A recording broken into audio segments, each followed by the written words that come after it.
Hi everybody, it's Colin here from Woodthorpe International.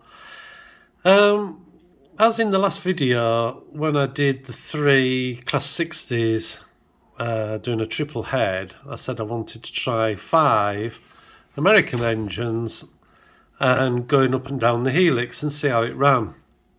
These are the 5 I've put on. This train here is the leader of the pack. It goes very well, as you see. Just a few interesting facts, really, I suppose you could say.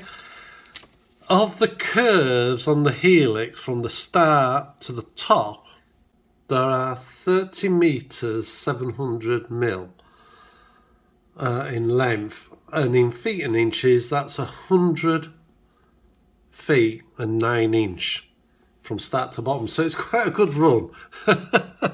It's just uphill or downhill. There is 51 wagons in between all the trains. The 2 CSXs at the front, and then those 2 are in the middle, and this one is at the end. So I just thought it'd be a good trial. Now, a couple of things I've learned, which I'll explain, and after this I'm going back to doing the bridge. As I said, the wood had come, so I need to get back on with that because it's getting close to maybe starting. Need to get back on with that bridge. There's a lot of work to do. And talking about the bridge, near the end, there's a funny, we were just totally gobsmacked by it.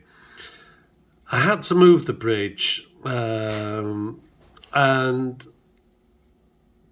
thought I'll put it on top of Stonehill's layout. It was the safest place for it. And when I put it on and looked at it, I thought, well, flipping it, that is ginormous. It just shows this, it's still engaged, but it just shows the size of it, and that is only, as you know, half of the bridge. But you'll see that right at the very end. So I'll show you first. There's going to be 3 engines running, the 2 CSXs and one of these, and with 3 wagons in between, just on the straight bit of track, just a small moving backwards and forwards, and then there'll be the 5 running together, and then it'll be onto the Helix and showing you it going up and down on that. So I hope you enjoy the video. Okay, I've got some wagons on. I've only put 3 on because I haven't got much space on this little test piece, but it just shows I will do more when I get all 5 engines running and loaded onto iTrains and put them on the Helix, because going around the corners could be quite interesting on a bank, because the Helix is on super elevated, but it looked like it ran alright anyway. So I'll get on with the next engine, which is going to be behind this one here. It's going to be the same BNSF, and then I might actually I may put that one on at the back, just to be a different livery. It'll look quite colourful. But that seemed to go okay. Right, we have 5 up on the control panels, because I've done 5 now, and I'll show you it running a bit, but just, you learn things as you do, do different things, and I couldn't work out why it was doing it like it is, but it's as obvious as anything. And what I'm getting at is these arrows are pointing down because that train's going backwards and that train's going forwards and back.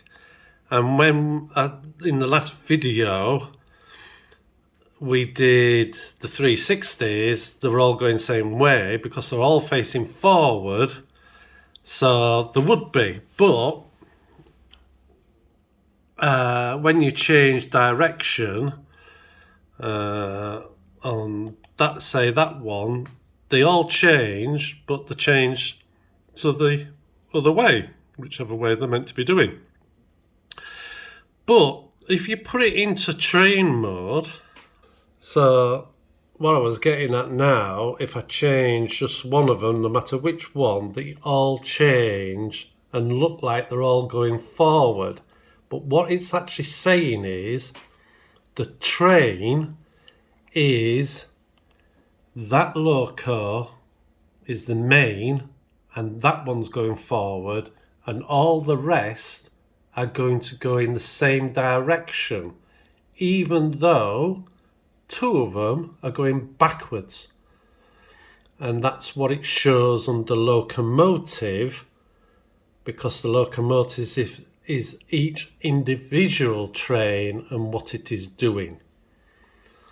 So if any of these were the main loco at the front, the leader say, all the rest would follow, no matter, even if they were all going backwards and the front one was just going forward. So you also, under train, this bit is the speed as well as on here, and that's showing you the maximum it can go, where, and on there the red line says it can't go any further. So if I was to use the throttle now, the 28 steps would go just to there. But when it's in locomotive mode, if I just change this one, it goes to steps, 28 steps. The miles per hour still shows it up to 75 and then red line, but it will allow you to go to its a faster speed. But when it's in train mode, it will stop it. It won't go any faster than 75. So all these little things you learn as you go along. It's quite interesting. So what I'll do now, I'll show you the 5 just running on the straight bit of track, and then I'm going to load it up with more wagons in between. So it's going to be 2 trains, wagons, 2 trains, and then some more wagons, and then a single train at the back, which is going to be that one. And in the line, you're going to watch it now. So if I just show you them going forward.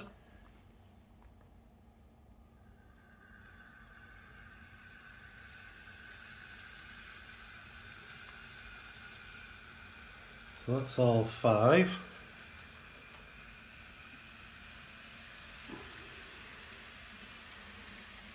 Now there'll be some great pulling power there, but most of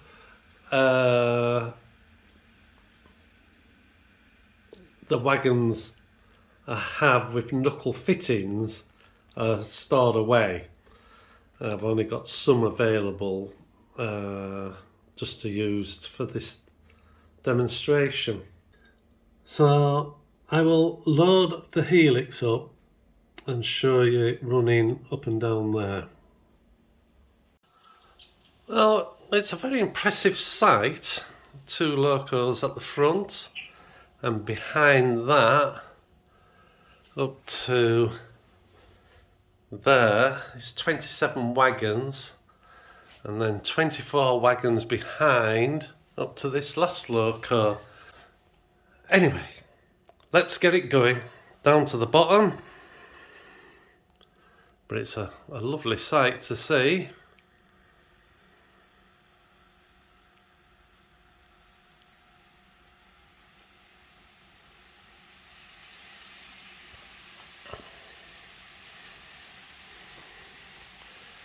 So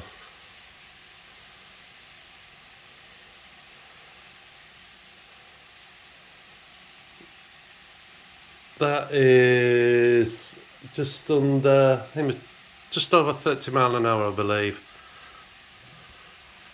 I'm just trying to see at a distance. I think it is just over 30 mile an hour.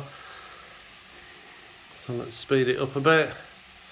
These engines have a maximum of 75 miles an hour running on the track, but naturally, like all engines, they can go faster.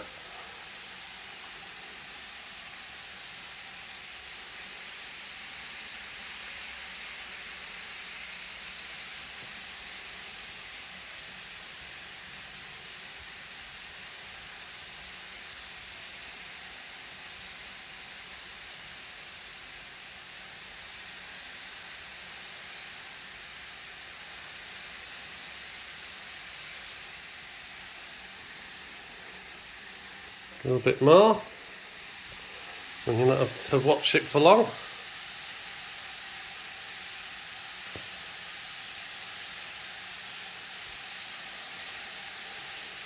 More.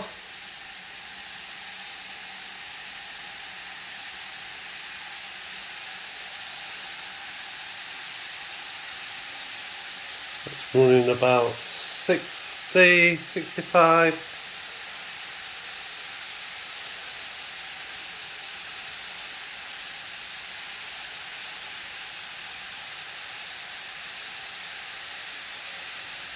It's a lovely sound. It's maybe not coming over as good on the camera, but it's lovely, just run of metal wheels against the metal.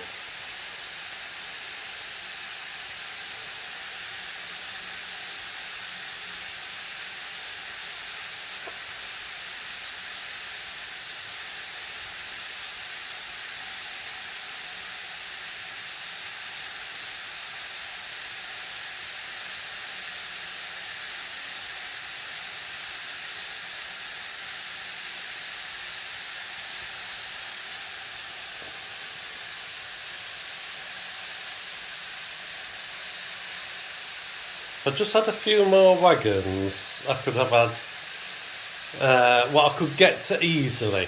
I've got more wagons, but I could have got some coaches, but I've just done it all as a good strain. So we'll slow it down.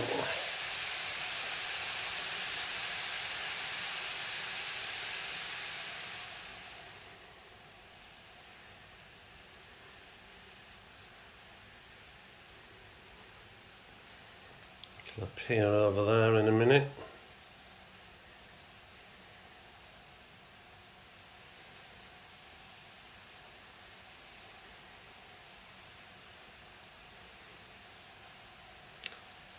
I'll have a look at the plans to see which is the up on this line, this particular Helix. And there she comes down.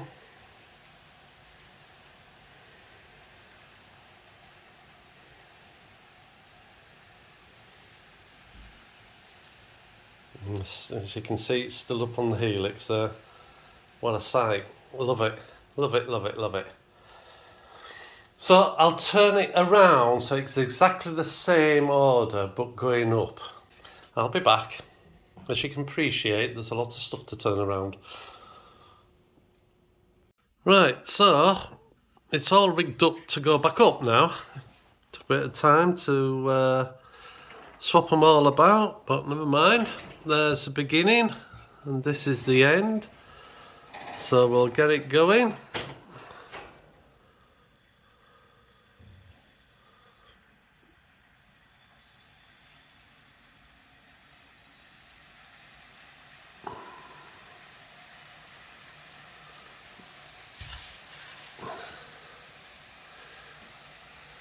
That's about...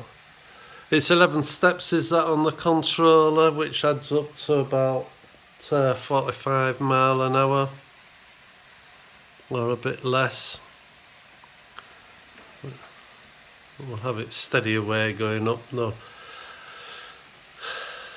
No need to rush, but it pulls up nicely, pulling 51 wagons with 5 engines.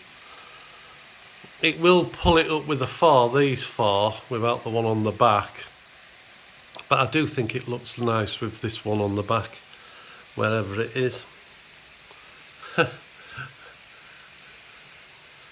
It'll be coming up on these.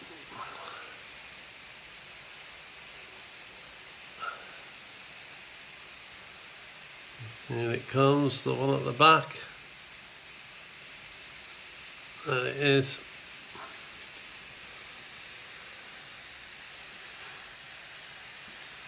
It's nice to see all 5 next to each other, because on the way down it doesn't work like that, as you saw, they're slightly behind each other because it's further round.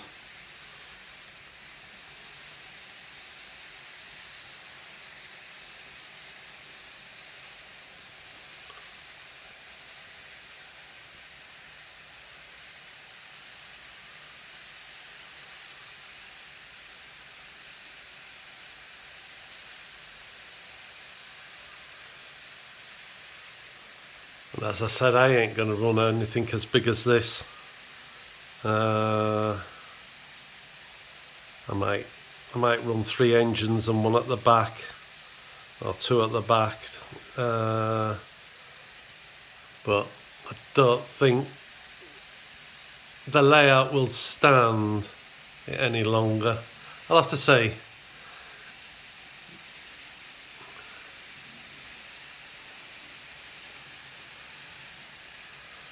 There's the back one there.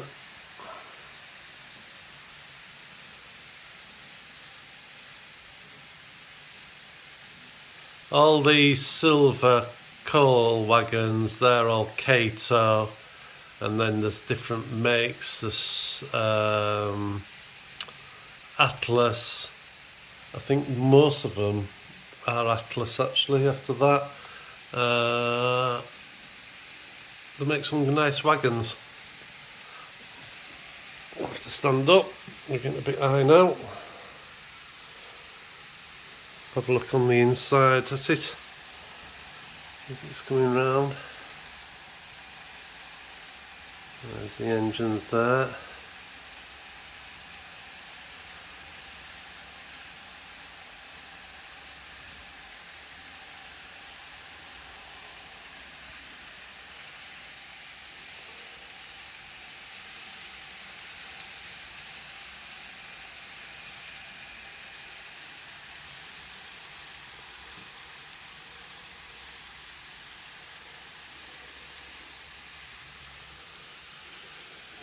Step back a bit.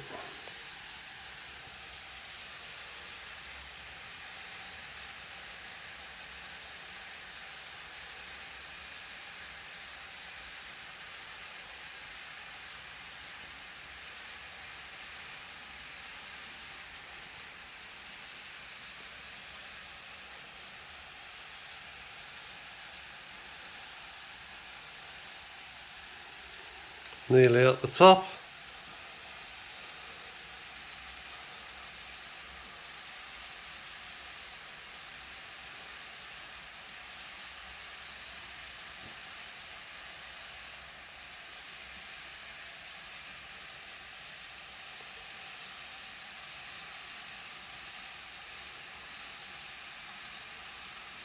Out into the open. Let's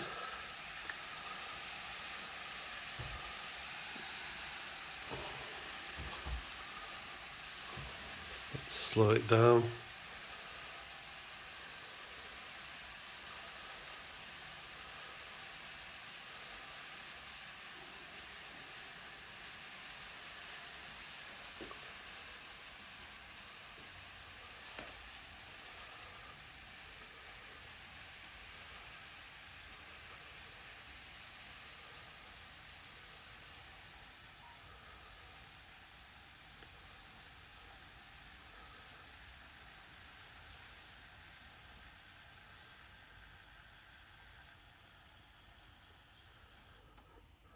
And that's it at the top. So that was a bit of fun. Glad the Helix works as well as it does, because that would be a major problem, especially when I have two of them. Another thing we had to do just in the last couple of days, I've had to move half of my bridge upstairs, basically just to make a bit of room. And it's astonishing, it's absolutely flabbergasted me how big this bridge is, and that is only half of it.